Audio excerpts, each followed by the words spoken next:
There's a lot of lore in my life. I believe there's a lot of lore, and again, I want to thank you again for joining me here today. We do have one thing that we might have missed out on. You are not Joey Nails. You are I the am not. the creator. Damn you, Matthews. We were just talking about how I mentioned that you have like the gift of gab. Not so for somebody on the outside who's just now starting to get to know you, um, and just knowing you this way, where you had the gift of gab, you could grab a microphone and just let it out. I watched you on a podcast. You're a talker. Like I am. I said naturally, but now, Mr. Matthews, you're saying that that wasn't always the case.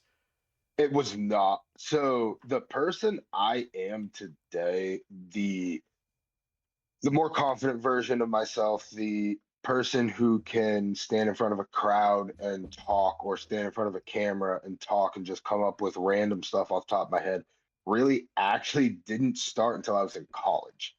Um, I started in an improv group in college that really helped my confidence and just really started that thinking on your feet momentum. But as a kid, I actually had a stuttering problem. When I get very frustrated, I that stutter comes out. When I get really upset or starts getting agitated, that really comes out.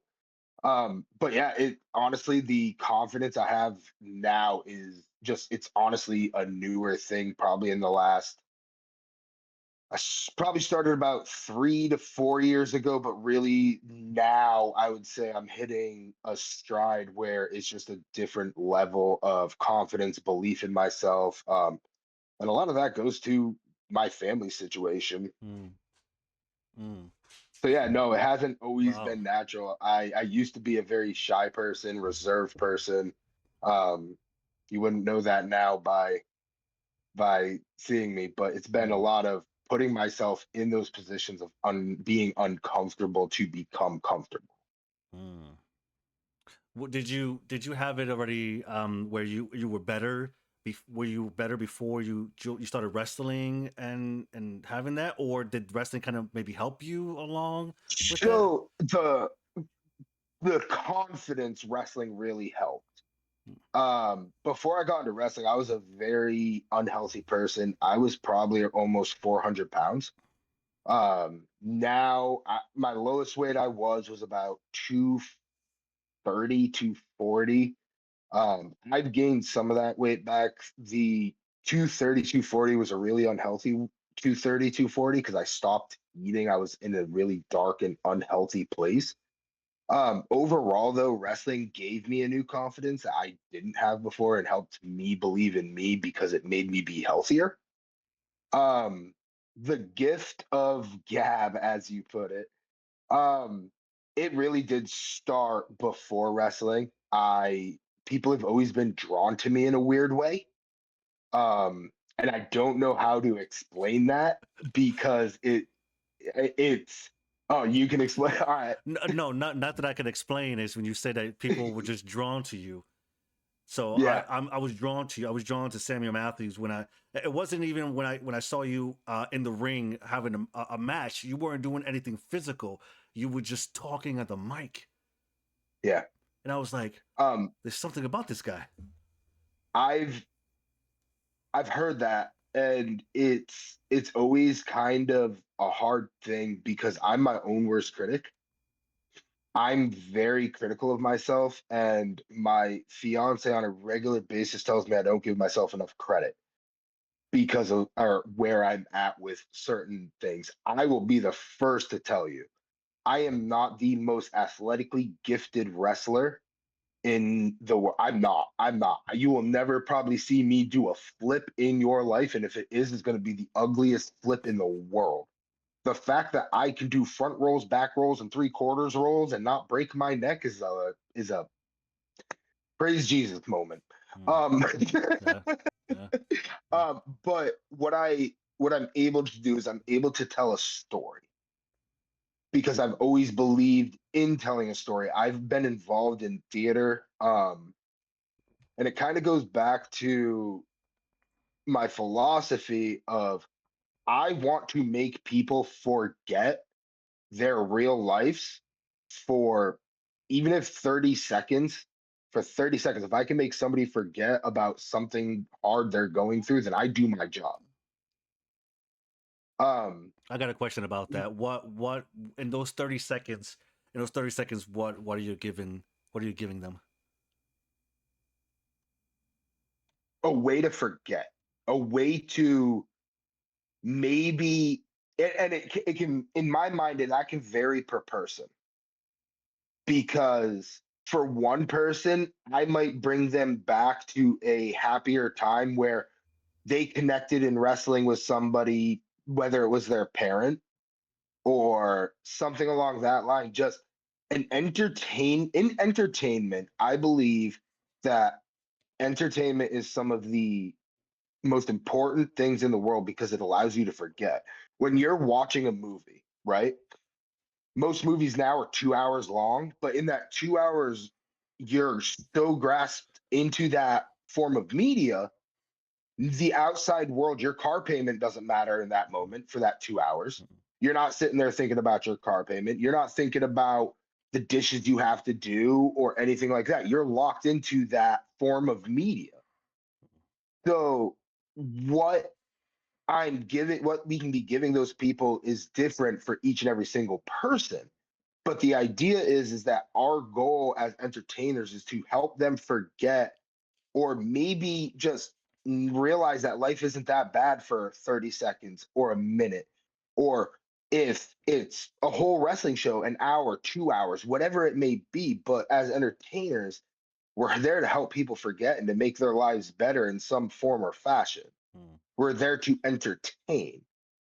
Um, About that, when it when you're in the ring and you're giving them, again, we just say the 30 seconds. When you're looking into the crowd, so does anything you say, is that you're in the moment, you're feeling that everything you're saying? Is there any time you look at the audience, at the crowd, and maybe see one person and you kind of point them out visually and kind of try to figure out what their life is like, to kind of think of things to say to reach them on a personal level?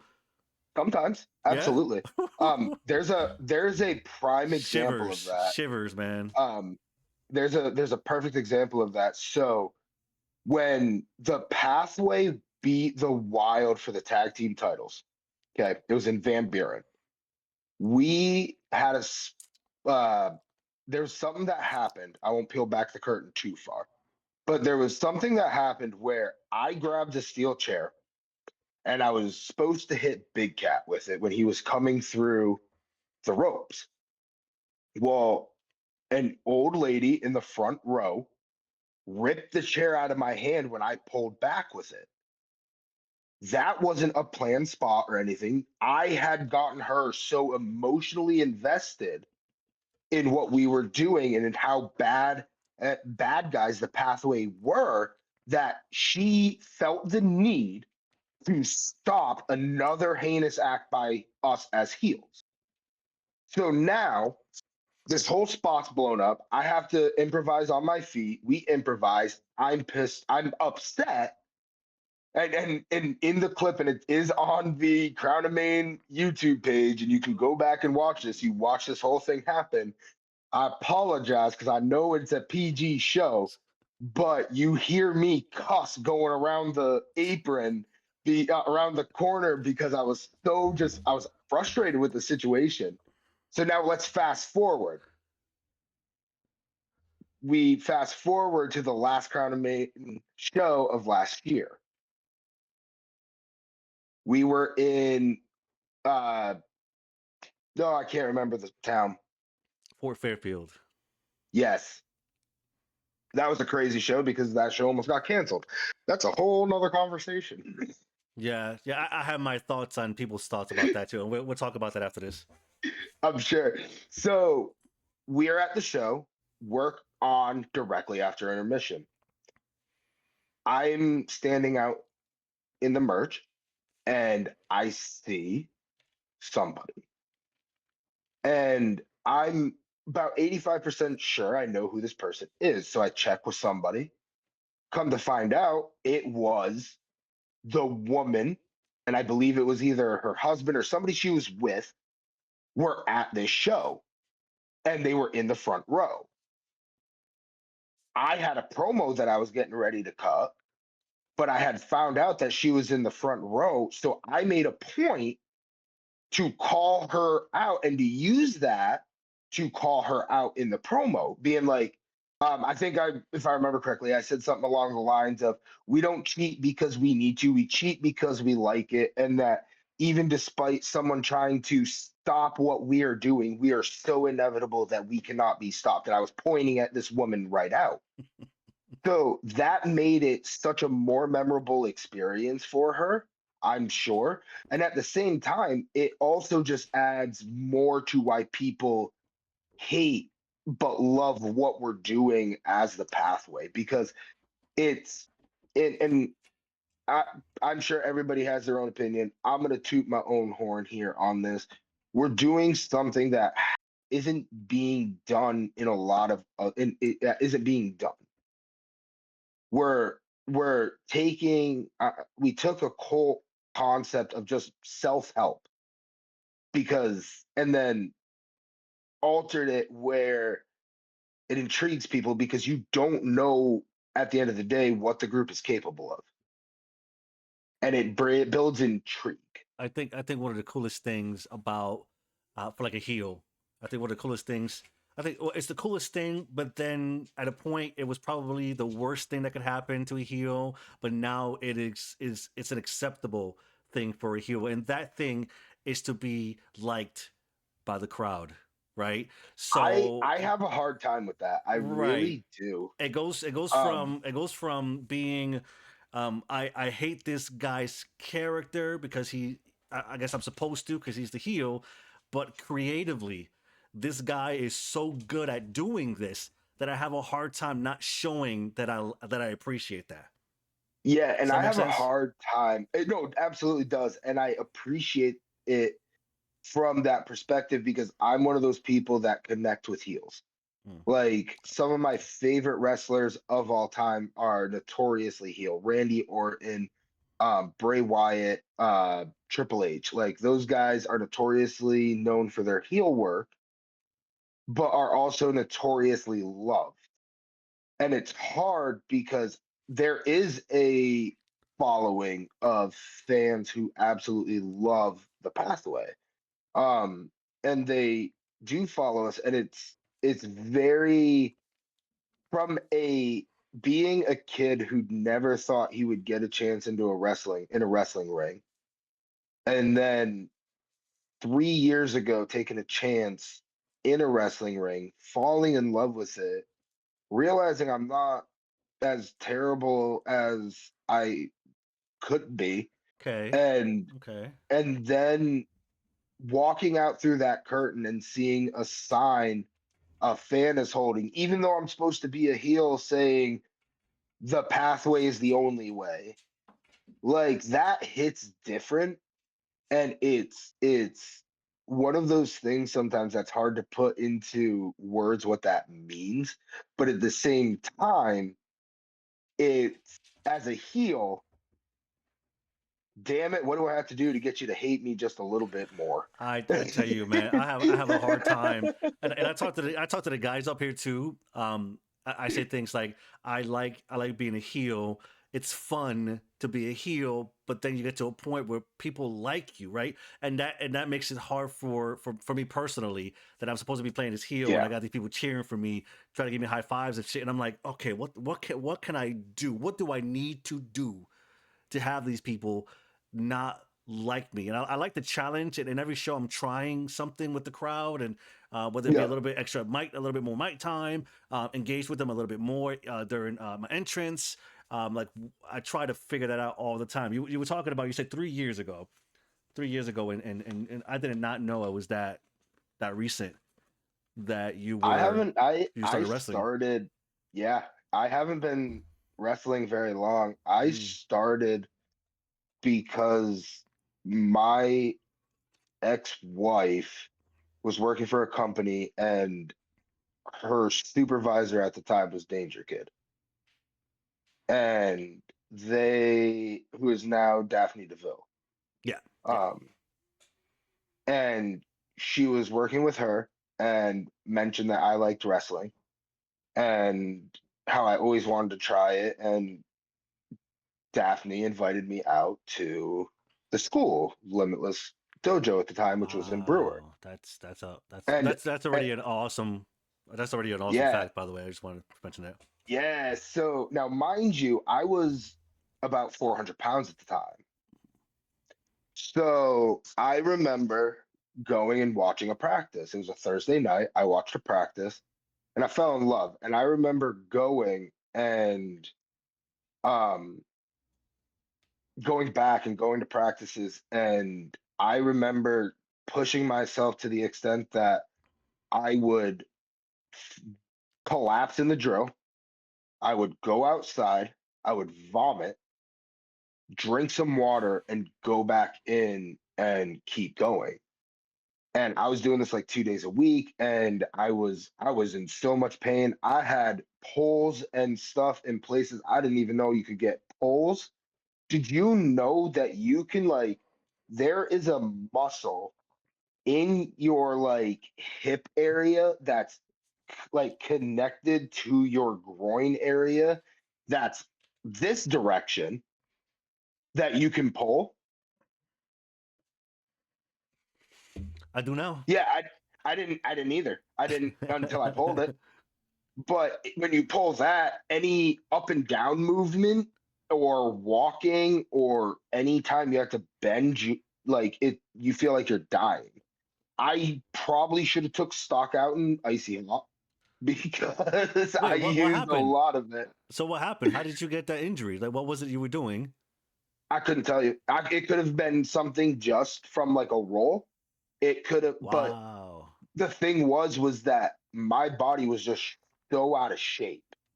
Hmm. Like that was the thing is I was so out of shape and I just dove headfirst into wrestling.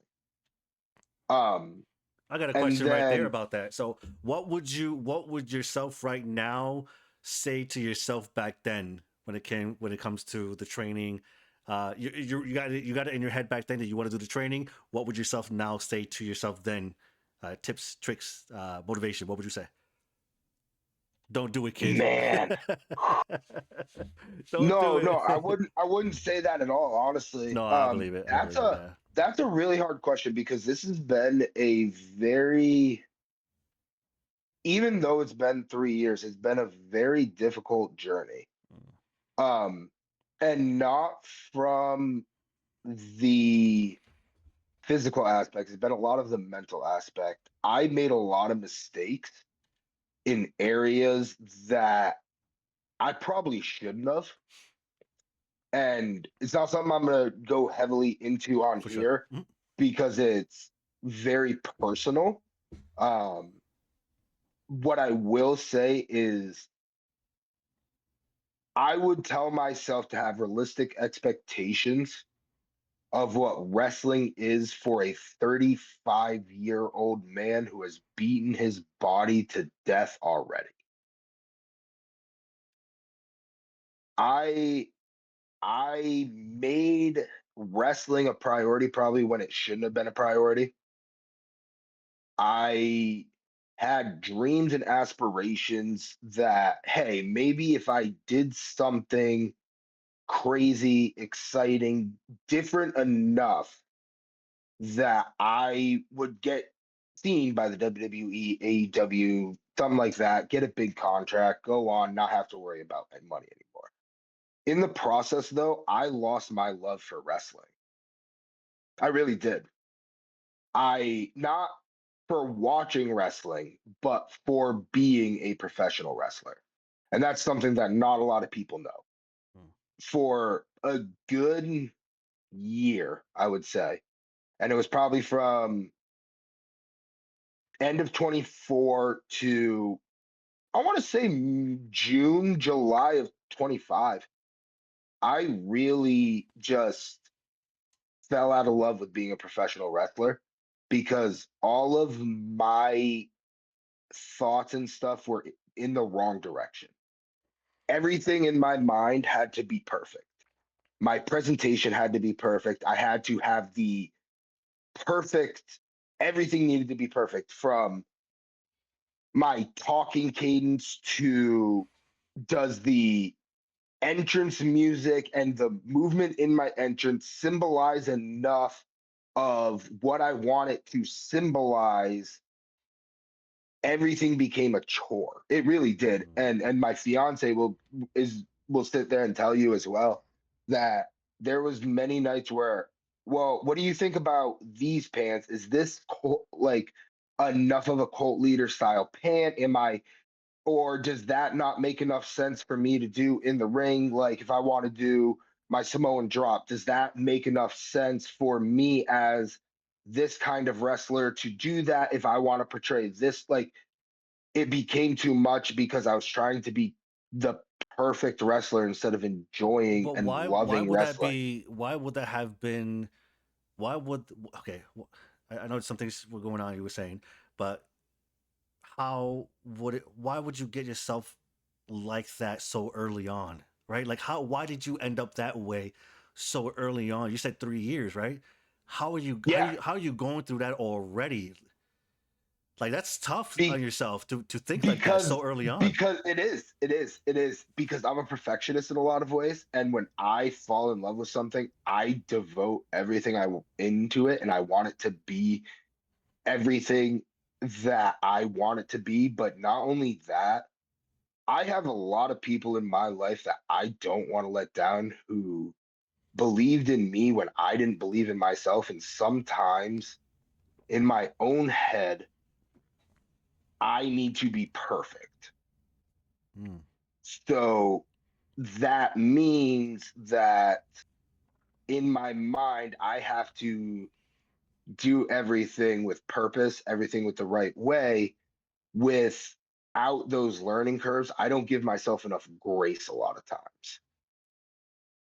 So I know in my mind that, for instance, you want everything that you do in a wrestling ring to synergize, right? You want to You can do, keep talking. mm, yeah, you want to do moves that make sense for your wrestling type and things along that line.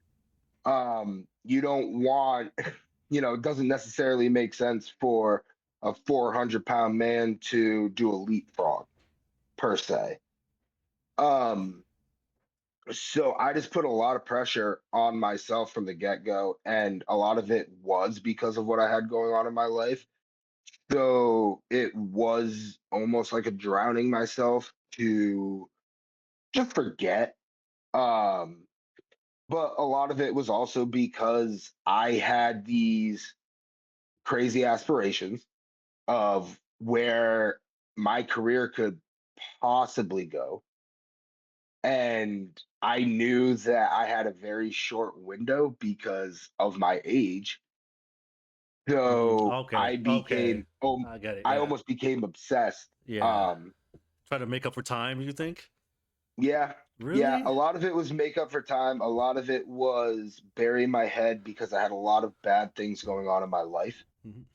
Um, and a lot of it was just also just me being a perfectionist and not wanting to let people down, and also not giving myself the grace. If that was you before, what are you now?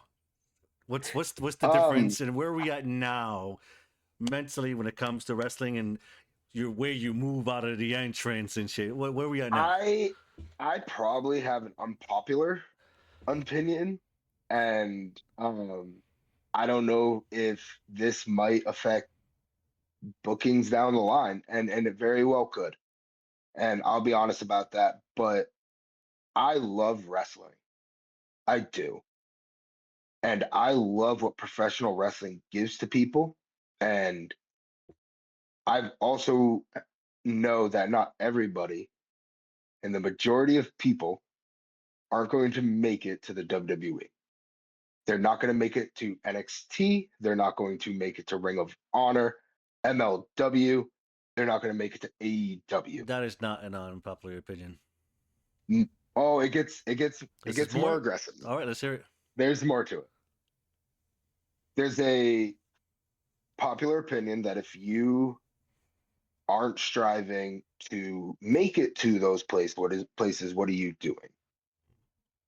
I am completely okay with recognizing that wrestling is a hobby for me. And in recognizing that it is a hobby for me, it has allowed a freedom within me. And it's not that I don't care about what I'm doing, because I do. I put in unfortunately, right now, I don't have a school nearby, and with my schedule, it's very hard. I understand that. I know I need to be training and all that. 100% agree. But I still take what I do very seriously. I shoot promos. I take care of my wrestling gear. I make sure I have separate wrestling gear, the whole 9 yards, my presentation.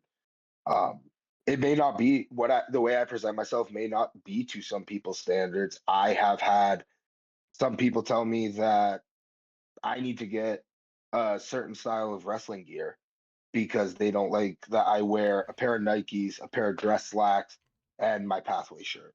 They didn't like when I wore the polo before. Like, I've heard a lot of different things. But yeah, man, at the end of the day, like, I'm okay with just wrestling in Maine. I'm okay with wrestling for Crown of Maine, MPW, Maine Ring Wars, and whoever else will have me. I'm 36 years old. I have a family. I have a daughter. I have two stepkids. I have a lovely fiance. They need me home. They need me around. Mm-hmm.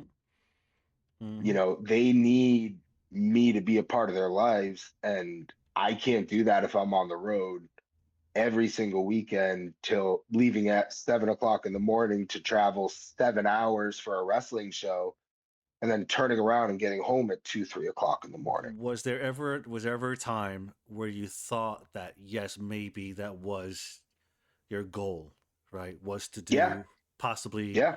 NXT, Yep. just a bigger Yeah. deal of a promotion. So you thought like that in the Yeah. past, right? Okay, Yep. Oh yeah. yeah. And I used it to hide from things. I did. Um, I made choices that I should not have made in hindsight.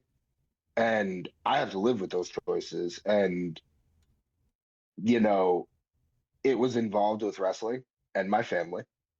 And I made choices I shouldn't have made. And I Hmm. have to live with those. Yeah, And, yeah. you know, I there was a time, yeah. And Mm. in that time, I probably can say that I probably didn't love wrestling the way I should have, but it was an escape for me. And a lot of that diving headfirst and that perfectionism comes from that escapism in wrestling.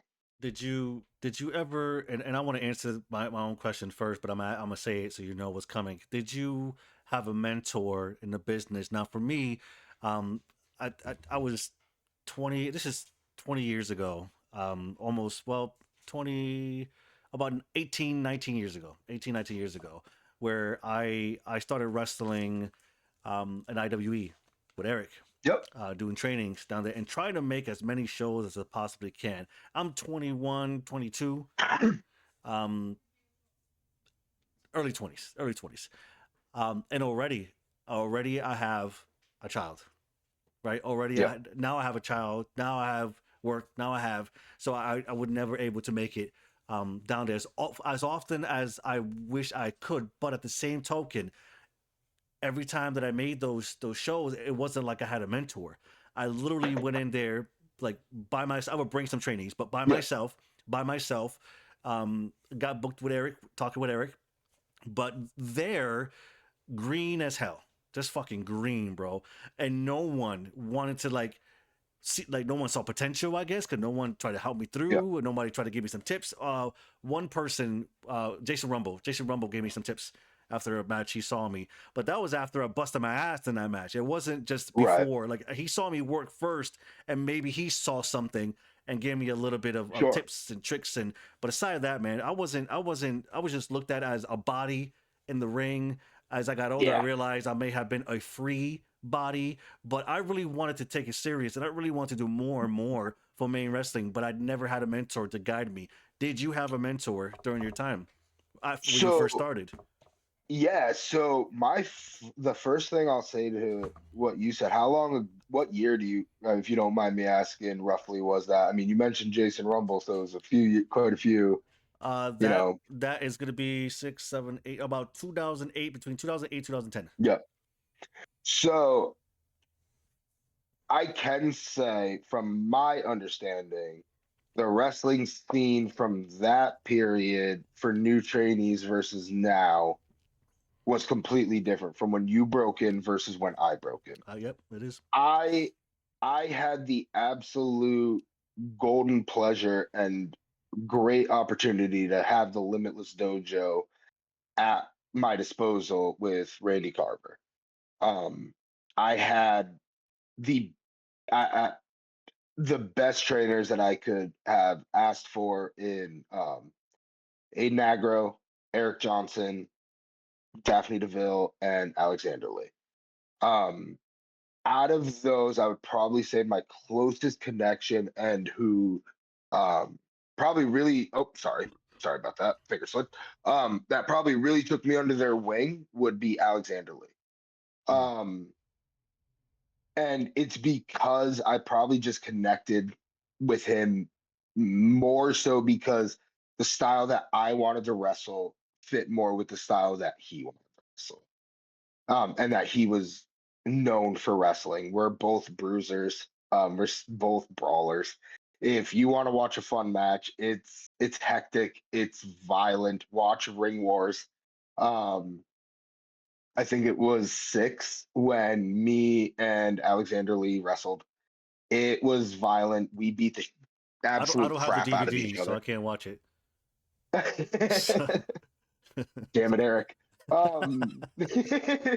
We beat the crap out of each other, and it was a lot of fun. And I always enjoy wrestling Alexander Lee or any of them because they did take the time with me to when they saw something. Hey, maybe we try it this way next time and see if that might work a little better. Um, yeah, I definitely had a lot of fantastic mentors. And then Mm. um I had a lot of people who booked wrestling shows who gave me a lot of freedom. Mm. Um You know what? I respect that. I respect that to a point, but I definitely respect that because everywhere that I worked, and just a little bit about me, just real quick. I've worked in Maine, of course. I know Eric. yeah, Every single promotion up in northern Maine, I had a hand in. Like, maybe aside from one, and that's probably five in the last 10 years or so, maybe more than that. I've wrestled in Texas. I wrestled in Georgia. So just to kind of mention that the creative freedom, like giving us a little bit more time, or just saying, hey, um, you know what you're doing? Yeah, you know what you're doing? Yeah, okay. So just give me a good match, yeah. like, you guys figure out who wins, who loses, who goes over, who doesn't. But just give me a good match. I love to be able to have that and be like, all right, fuck yeah, let's give them a good match. There's other places that would just, as soon as I go in, we see the boss man. I've walked into, listen to this shit. This is, it's gonna be Georgia. Yeah, it's gonna be Georgia.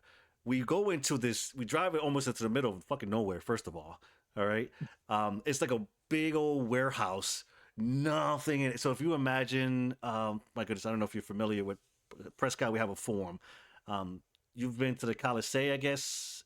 Yeah, yeah, yeah. Okay, so that where the floor, where the whole area is just wide open Yep. until they start adding shit. This warehouse is like that. It's a big old warehouse. It's just empty concrete floor. So we go there. They're setting up the ring. They say the boss wants to see you, right? The boss wants to see you. So me and my boy, we got booked for a showcase show. We go, and they're like, over here. So we go over there, we open the door, we take two steps in, and we got this fucking mafioso guy, dude. Old Oh guy, god. white hair, glasses, slick back hair. He's in a suit with a suit jacket, bro. Like, you guys are here for the showcase show? I said, yep. Which one of you is he goes, which one of you is has more experience? I said, I do. He said, who's going over? We said, he's going over. Oh, so you let the rookie go over. I said, yep. He goes, all right, this is what I want. And he proceeded to tell us what he wanted us to do. And creatively, we struggled in that match Yeah. because we wanted to give more. And this is a showcase. This was our time to showcase what we can do, but he limited what we can do, and it Yeah. hurt us. Oh, So absolutely. promotions that give us the freedom, And we appreciate you. oh no, absolutely. And the wrestling freedom is one thing, the ability to like call your own match, and kind of fall within the guidelines of a finish or something along that line. Um, I really just like I've been blessed with a lot of opportunities that some people might say didn't deserve them. Some people may say I fell into them or I did deserve them. Um, really, at the end of the day, I hate to put it this way, but I don't care what people think. When it comes to if I deserve something, if I didn't deserve something, I'm sure there's people who are upset that the Pathway were ranked 127 out of 500 tag teams in the United States by some person on Facebook. You're number one in my Um, heart, there, Matthews. I appreciate that. I appreciate that. Let's talk about So Mr. Miller. yeah, Yeah, let's talk about him. How'd you guys? that I mean, that was a wild thing. So we started. This is a great segue actually because it talks about one of those opportunities. Um, when I first got cleared to take wrestling booking, so this is like I believe it was 2024. So again, I'm still super fresh in just the wrestling world. It may have been 2022. I can't remember if it was 22 or 23. Um, I want to say it was 23 because 24 end of 24 was crap. I had started taking bookings then.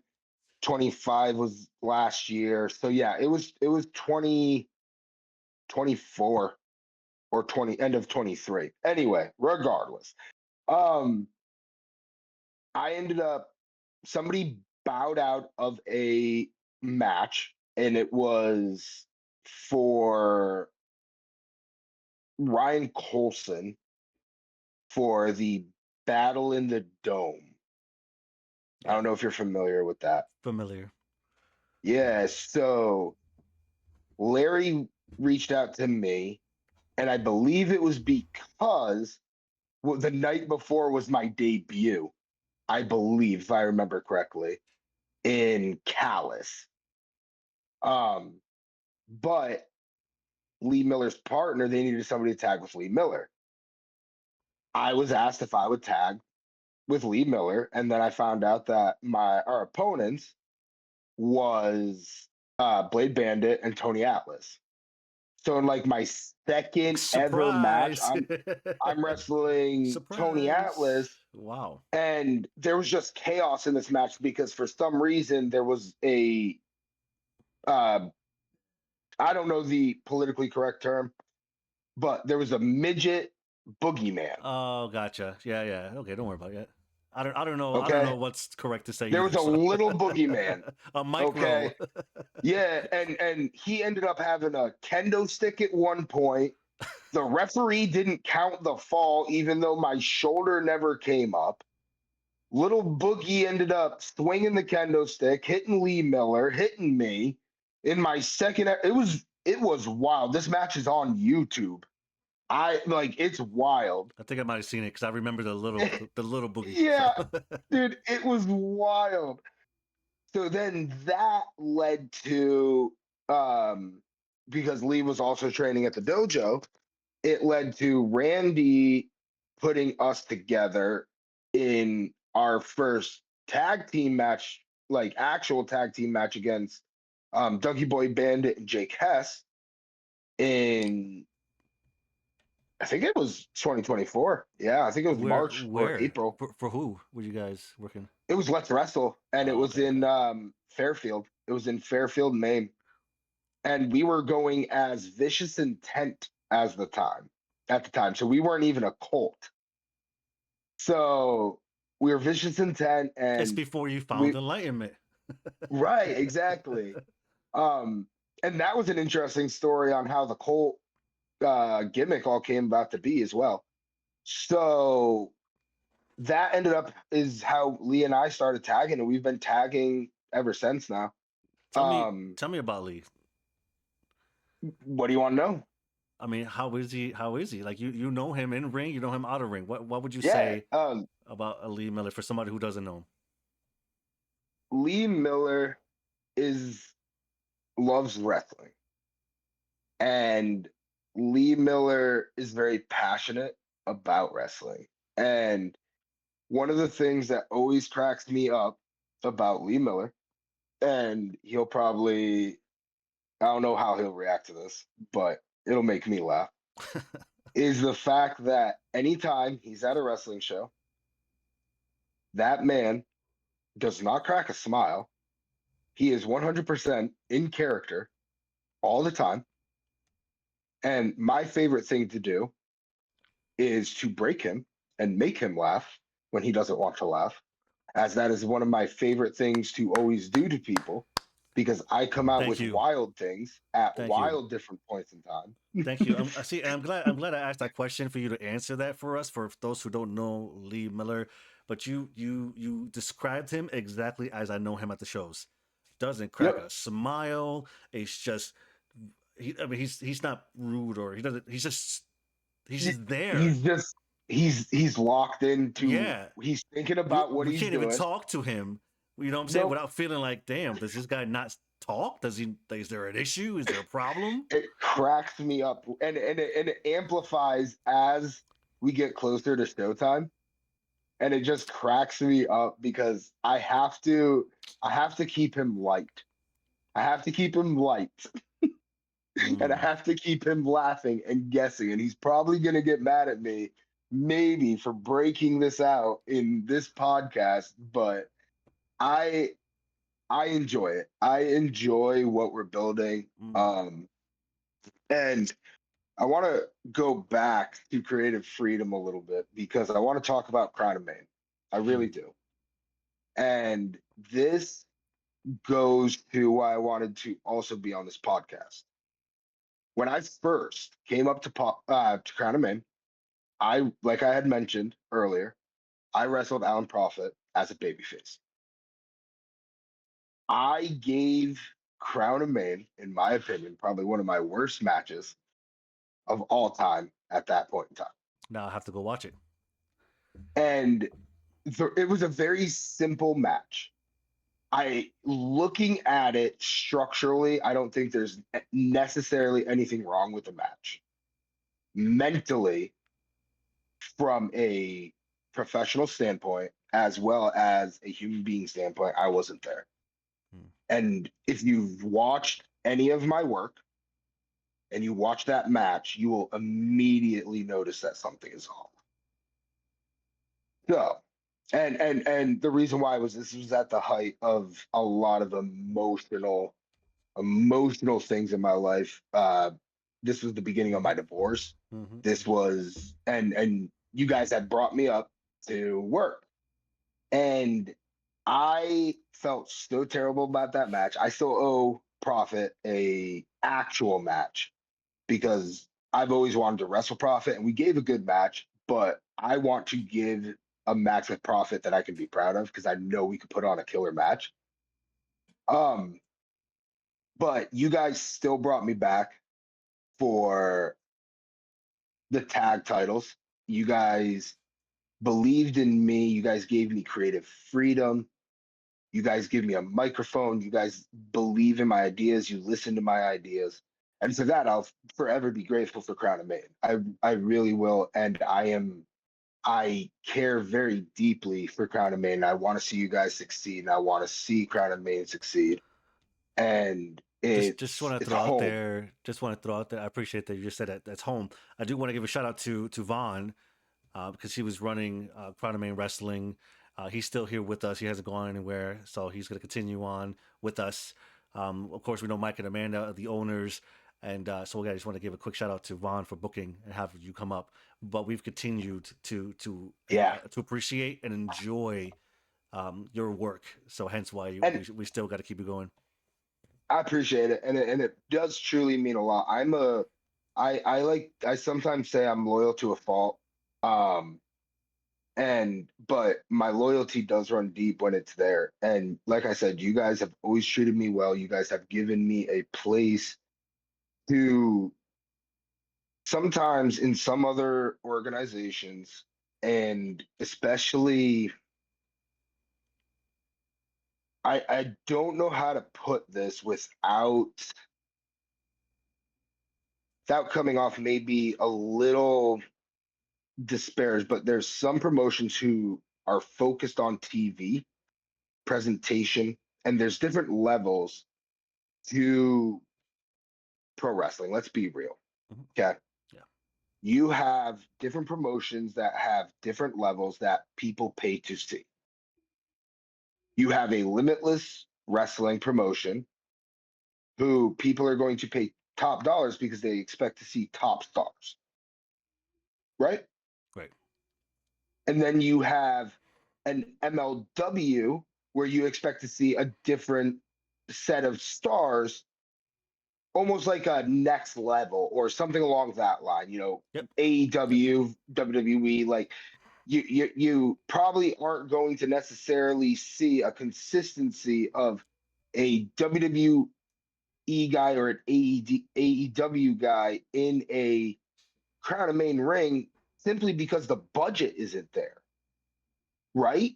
Right. So that budget isn't there, but at the end of the day, you guys give a different level of comfort and freedom than maybe necessarily a bigger promotion.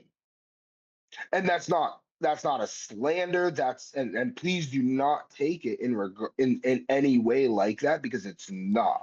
I could tell you right It's a now, different level of comfort. it's what you said earlier, where the unpopular opinion when you added to it was most people aren't going to make it to those bigger levels of professional wrestling, right? So Right. why would we, as a small promotion, control that for the people who are doing this as a hobby, right? Yeah. So there's No, no no, it's need. and that's a There's no real need. thing. Right. And that's Absolutely, a it's a real real thing. thing. And it's not and that's not crapping on any of the organizations that are that level. Like that's not Right. crapping on No, Limitless. exactly. No, Limitless puts if out they an heard what you amazing said, product. everybody heard Yep. what you said. There's levels to it. We get it. So they know There, if they hear yeah, this, they know we're not there's talking shit. You're good.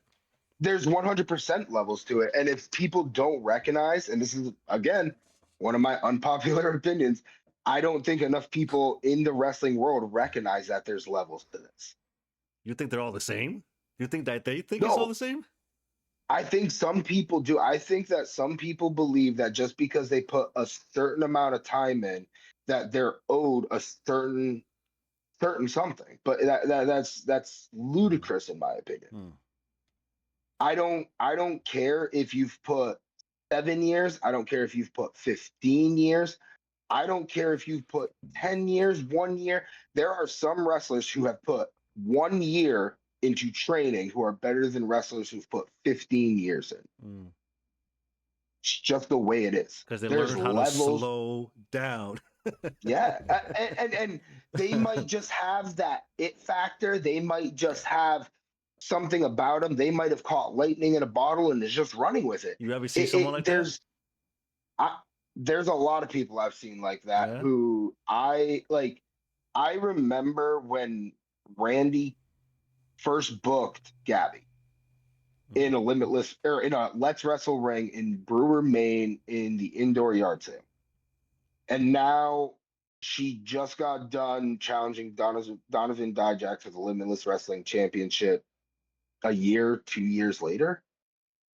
Like, yeah, there's some people who just they have it, Hmm. and it's undeniable. You can't deny it. And there's levels to it because I don't believe that Gabby had been training super long prior to that. Not saying that she hadn't been training or anything like that. Just Yeah. I don't know her timetable for training, but she hit the main scene, and then it seemed like next thing you know, she's all over the place. She hit Let's Wrestle, then went to Limitless, and then she's all over the place. that's catching lightning in a bottle, Mm. and that's just firing on all cylinders. Another one who ended up using his social media following is Jose Zamora. He took off lightning in a bottle. I believe he's injured right now, but he took off. It doesn't, the amount of years you have put into wrestling does not necessarily mean you're owed any kind of success, because if that was the case, somebody like Alec Price should have been signed years ago. I am a huge Alex Price It's fan. my fiance's favorite wrestler, Yeah, and I think she might like Alec Price more than me as a wrestler. I do. I well, so my fiance used to be a gymnast, so she's really into all the flippy stuff and things along that line.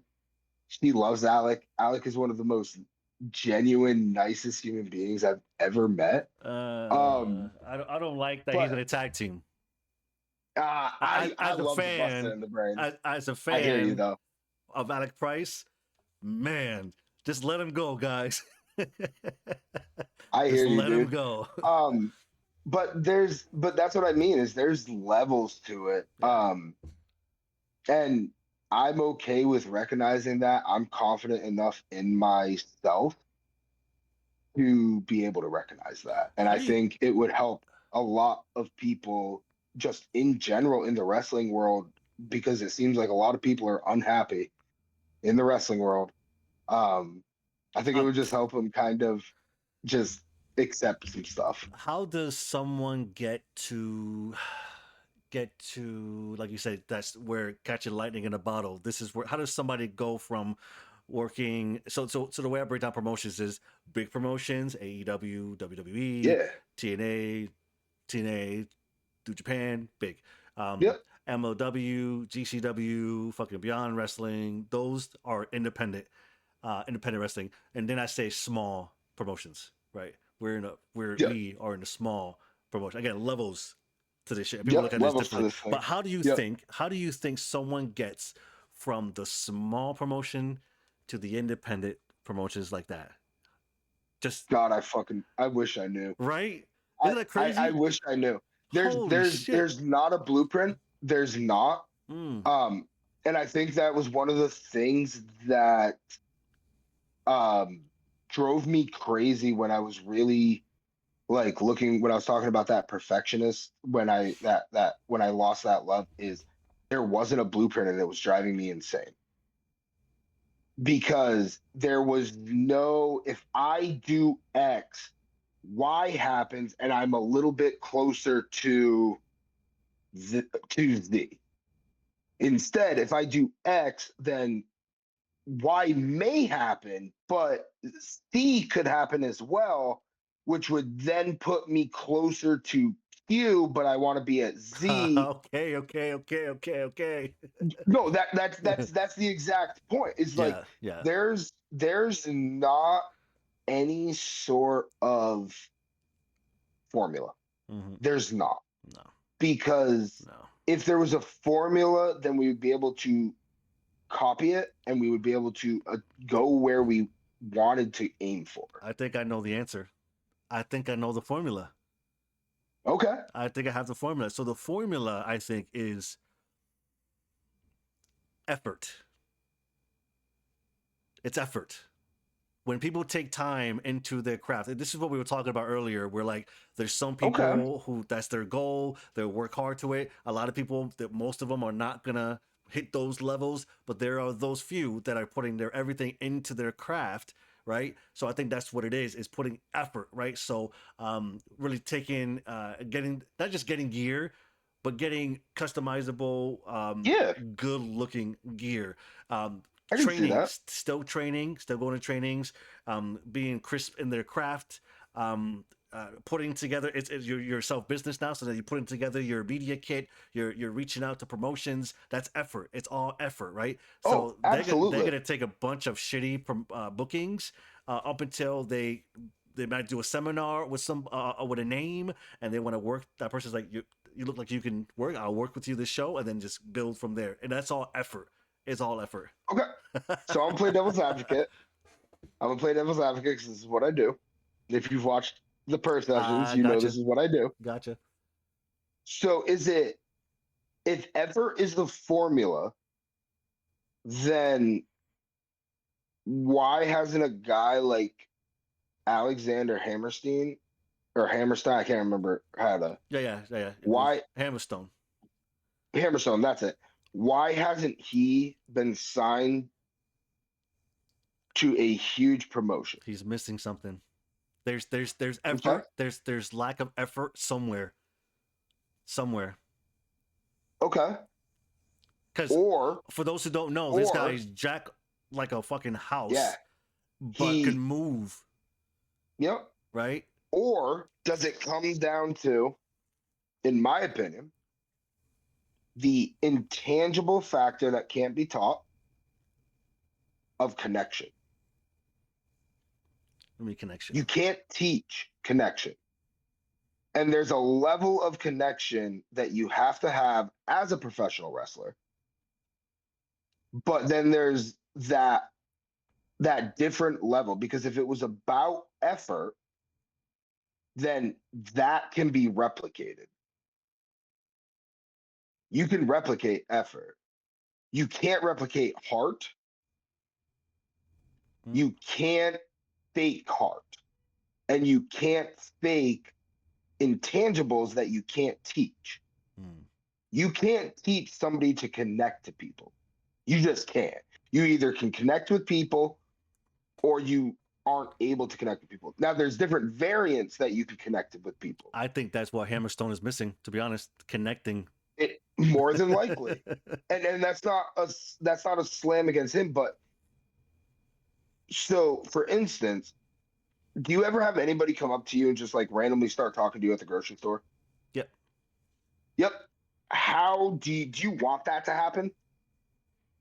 It's not something I really think about. Right. But we talked about this earlier, how you made the comment how you were just, when you first met me, whether before I even talked, wrestled, or anything, you were drawn. Mhm. Right? Right. So that is a real thing, because there's been times where I'm in a grocery store minding my own business. And this is a funny story. I was trying to get stuff for Thanksgiving dinner and I couldn't find cranberry sauce. And I was talking with the person I was with about, I can't figure out where the cranberry sauce is. I literally, without doing anything, for some reason, three people helped me stop what they were doing and helped me look for cranberry sauce. I don't understand it. But for some reason, there's a connection. There's a connection there that these people wanted to stop what they were doing and help me find cranberry sauce for Thanksgiving dinner, and they had no idea who I was. You can't teach that. That's not something that you can teach. You can't teach when people just randomly want to open up to you. There's things that you can't teach. And that, I think, is the one thing in wrestling that sets people apart, is the ability to connect. Mm-hmm. That was fucking nailed it, bro. Ladies and gentlemen, the creator. All right, let's go. That was fucking beautiful. Yo, that was you. Has dropped a fucking gem. That was beautiful. No, yeah, absolutely. And some people have it, and some people don't. I mentioned Hammerstone. He's never going to see this, but again, that's how we know. Like, my answer was he's lacking effort somewhere, and after everything you said, it sounds like that could be what it is, right? To get to that next level. So yeah, I mean, I just I look at it in that aspect, because I look at certain people on TV wrestling and they're there for a reason, and I may not necessarily understand that reason, but they're there for a reason. And there's an intangible there that they can connect. There's guys who I've seen who connect great with an indie audience, but they don't translate on TV. There's a lack of connection in that aspect. Yeah. Absolutely. That was great. Another thing that we talked about, that I heard you talk about on the other podcast, Per Sessions, check them out on YouTube, was, and I listened to you go back and forth with this, was do wins and losses matter? They do And not. the boys, every time the boys were trying to, they were kind of confused on how to answer that, but it sounds like they settled on, yes, if a story is involved, it matters, and you were kind of trying to lay some gems on them. So could you give us a little bit of your thoughts on, again, do wins and losses I matter? just, in a business where everything is subjective and it's not objective. Okay. Everything is up to your perception. Everything is based upon an opinion, right? Mhm. So the wins and losses aren't like, it's not you bettering me. It's not like in the UFC where I punched you more times in the face and knocked you, or I hit you right and knocked you out cold. I beat you. I am better than you. In the world of wrestling, we're there to tell a story, right? You can honestly go and lose almost every single match, win 3 matches, and be made a serious competitor. You don't even need 3 matches. You can be made a serious competitor in one. They just don't matter. I mean, you see it on TV. How many times do we see people who go on losing streaks, and do we really ever remember the winners and losers? Or are we remembering the moments in the match? Sure, we may have our opinion. Hey, this person should have won. It would have felt better if this person won or this person lost. But when it comes to storytelling, as you mentioned, how there was some debate about that, you can honestly spin a story to tell a story in any way, and the wins and losses don't matter. I think it's if the people bring those moments, right? If you said if it's not about wins or losses, it's about the moments, then that's where you gotta Mhm. you gotta bring those And it's moments. not about and it's not about the viral moment either. And that's where Hmm. I think a lot of people get confused. Is it's about that moment in the match that you have the crowd in the palm of your hand. That's what it's about. Or when you get that reaction that you wanted. Some of my favorite moments haven't even been a pin. Like, I don't remember. Okay, cool. I hit my finish. I pinned you. I held the title up. Hmm. Not saying that titles aren't fun to hold, but eventually the pathway is going to lose the tag team titles to somebody. Can't hold them forever. I'm going to retire at some point. It's inevitable. We get so held up in them because of ego, in my opinion. But let me ask you this: what was the last independent wrestling show you went to? Not ours. Ring Wars. Okay, The double ring shows where I went to, but I worked that show. But I went to that okay, show. yeah, yeah, yeah. Okay. What was the opening match? The opening match was Jason Maverick and Aiden Agro. Who won? Jason Maverick, I think. Are you sure? Nope. I don't even think that was the first match, but it sounds good. It wasn't.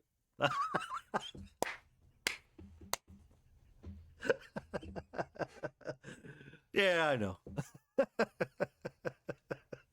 Confidence. We talked about So, confidence earlier. no, you said it confidently. You said it confidently. Um, so what was the last wrestling show you watched that wasn't independent? Let me ask you that. Are we excluding WWE? No. I just recapped Raw today, that just passed. Okay. So that's What was about the it. first match? The first match was, well, aside from the talking, I think it was the gauntlet, the women's gauntlet match that started off with Io Sky and Lyra Valkyra. What was the main event? The main event, it's kind of iffy because it was the last segment with Punk and the Usos, right? And I don't really Yeah. watch wrestling. I got home early today from work, so I just watched it. Main event, I don't know. Okay. Do you remember the main event of the Ring War show you were talking about? It was the Battle Royale, was it not? Thought it was the end of it. Yeah. It was because Prophet won it. Right, he was the first for that. Yep. Yeah, but are you sure? No, I'm fucking. I am sure on that. I am sure on that. But my point is we we are wrestlers, right? And we watch wrestling and we don't even remember who won or lost. How many losses do you have? Do you know? Nope.